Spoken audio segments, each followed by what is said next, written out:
Ақ құс туралы аңыз. Шәмшінің шырқап салатын әдемі дауысы болмаса да, өзінің табиғатын түсініп, оны тыңдаушысына жеткізе білетін әсем үні бар еді. Оның дауысы кейде қырылдай шығып, биіктей алмаса да, тыңдар құлақты еріксіз елтіп, қай жүректі болмасын баурап әкететін. Саған қай қасиеті бұрындарыды? Ән салу ма, әлде ән шығару ма деп сұрағанымда, Шәмші сәл ойланып, Бетховен тас керен болса да, ғажап музыка жазған. Байқадамов қазақ әндерін айтуға олақ болғанымен, нағыз қазақи әндер жазған. Өйткені бәрінің көкірегінде сайрайтын бір ақ құс бар деген еді ол. Анамнан естіген хикая еді. Сол ақ құс туралы әңгімемді тыңда. Алыстағы бір асқар таудың басын армандай сұлу ақ құс мекендесе керек.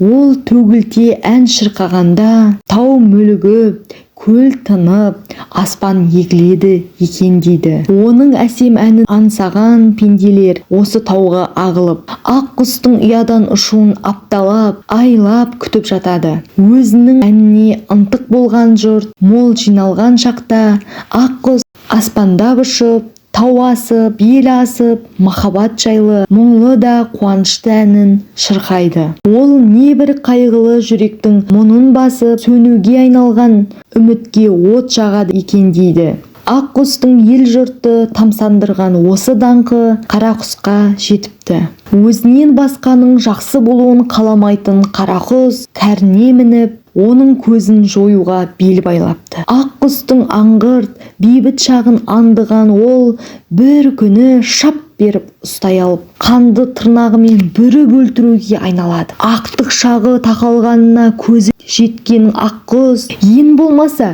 бір ән айтып өлейін деп жалынған екен дейді. Қара құс сәл ойланып, бір әнде тұрған не бар дейсің? Айтсаң айт деп рұқсат береді. Ақ құс екі иығынан ауыр дем алып, биік аспанға мұңая көз салып, бұл дүниеде бұрын соңды ешкім естімеген бір әнді шырқай жөнеледі. Бұл әнді естігенде азынаған жел де тына қалады. Қара таудың көкірегі қарс айырылып ақ ұрады. Өзен ағысын тоқтатады. Ағаштар жапырағын жайып қайғыға оранады. Бар дүниені түн басады. Бұл не боп қалды?